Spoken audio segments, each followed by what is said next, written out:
வாங்க இன்றைக்கி பிரண்டை துவையல் எப்படி பண்ணலான்னு பார்க்கலாம். பிரண்டை துவையல் ரொம்ப நல்லது உடம்புக்கு. வாரத்துக்கு ஒரு முறையாவது கண்டிப்பாக இந்த துவையலை செஞ்சு நீங்கள் சாப்பிட்ணும். கொஞ்சம் சின்ன வெங்காயம், தக்காளி 2, பூண்டு நல்லா 2 கட்டி அளவுக்கு எடுத்துக்கணும். பூண்டு, வரமிளகா, புளி. வரமிளகா உங்களுடைய காரத்துக்கு ஏற்ற மாதிரி வச்சுக்கோங்க. அப்புறம் உளுந்து, கருப்பு எள்ளு, அசஃபோட்டிடா பெருங்காயம், பிரண்டை நான் க்ளீன் பண்ணி சின்ன சின்னதாக கட் பண்ணி வச்சுருக்கிறேன். கொத்தமல்லி, அப்புறம் கொஞ்சமாக இஞ்சி.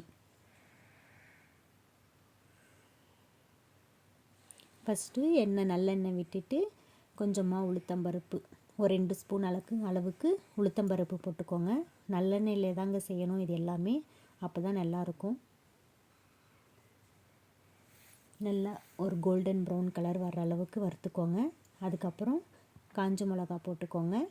காஞ்ச மிளகாவையும் போட்டு நல்லா வறுத்துக்கோங்க. நல்லா வறுபட்ட உடனே தனியாக எடுத்து தனியாக ஒரு பிளேட்டில் வச்சுக்கோங்க.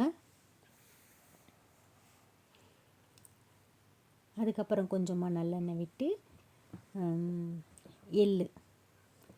கருப்பு எள்ளு போட்டு நல்லா வறுத்து எடுத்துக்கோங்க. நல்லா வெடித்து வர அளவுக்கு நல்லா வறுத்து எடுத்துக்கோங்க. நீங்கள் இந்த எள்ளை உளுத்தம்பருப்போட கூட போட்டுக்கலாம். பட்டு எனக்கு அதோடு போடும்போது சரியாக வரல. ஸோ அதனால் நான் தனியாக வறுத்துக்கிறேன். உங்களுக்கு சரியாக வரும்னா நீங்கள் அதோட கூட போட்டு வறுத்துக்கலாம். அப்புறம் கொஞ்சமாக நல்லெண்ணெய் விட்டு நம்ம கட் பண்ணி வச்சுருக்கிற சின்ன வெங்காயம், கார்லிக்கு, பூண்டு, இது எல்லாத்தையும் போட்டு நல்லா வதக்கணும். ஃபஸ்ட்டு பூண்டு போட்டுக்கோங்க. பூண்டு நல்லா வதங்கணும். அந்த பச்சை வாசனை ஃபுல்லாக போகிற அளவுக்கு நல்லா வதங்கணும்.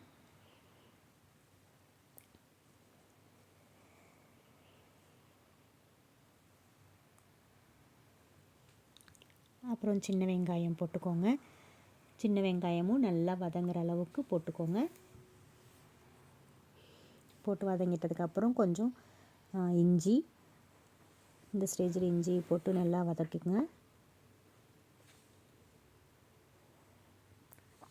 நல்லா அதுக்கப்புறம் தக்காளியை அந்த தண்ணியோடு சேர்த்து போடுங்க. வேஸ்ட்டு பண்ண வேண்டாம். நல்லா வதங்குற அளவுக்கு நல்லா வதங்கட்டும். இது எல்லாமே நல்லா தக்காளி நல்லா ஃபுல்லாக அந்த தண்ணிலாம் வற்றி நல்லா வதங்கி வர்ற அளவுக்கு ஒன்று சேர்ந்து வர்ற அளவு நம்ம வதக்கணும். அப்புறம் புளியை போட்டு அது கூடவே வதக்கிக்கணும். லாஸ்ட்டாக கொத்தமல்லியும் அந்த சூட்டிலே போட்டு 2-3 தடவை நல்லா வதக்கிட்டு எடுத்துடணும்.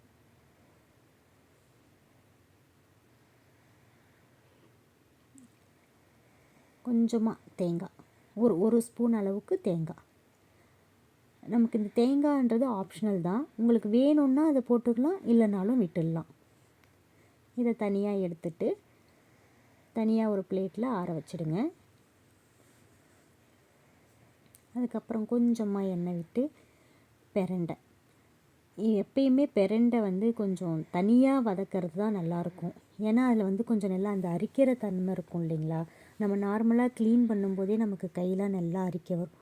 ஸோ அதனால் அதை தனியாக ஃபுல்லாக நல்லா வதங்குற அளவுக்கு போட்டு வதக்கிட்டு லாஸ்ட்டாக நம்ம இந்த தக்காளி வெங்காயம் ஏற்கனவே வதக்கி வச்சுருந்தோம் இல்லைங்களா, அதையும் இதோடவே போட்டு நல்லா வதக்கிடணும்.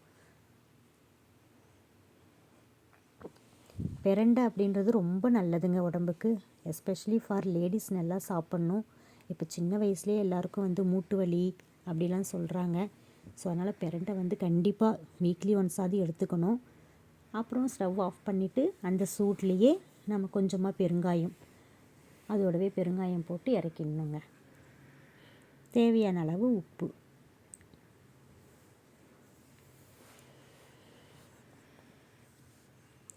அப்புறம் நம்ம ஆறுனதுக்கப்புறம் அந்த வதக்கி வச்சுருந்த உளுத்தம்பருப்பு, காஞ்ச மிளகா இது எல்லாத்தையும் அரைச்சிட்டு அது கூடவே என்னெல்லாம் வதக்கியிருக்கிறோமோ எல்லாத்தையும் அரைச்சி ஒரு பேஸ்ட்டு பதத்துக்கு எடுத்துன்னு வாங்க. தண்ணி ரொம்ப ஊற்றிடாதீங்க, கொஞ்சமாக தேவைப்பட்டால் தண்ணி ஊற்றிக்கோங்க.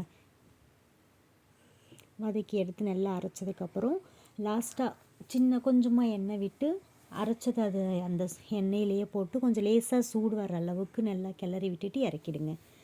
ஏன்னா நம்ம தண்ணி விட்டு அரைக்கிறோம் இல்லைங்களா, அதனால் ஒரு 2-3 நாளைக்கு தாங்கணும்ல.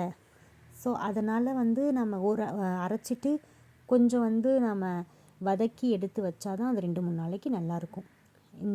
இதை வந்து நாம் சாதத்தோட, சப்பாத்தி, தோசை, இட்லி, பூரி எல்லாத்தோடையும் சாப்பிட்லாம். தேங்க்யூ.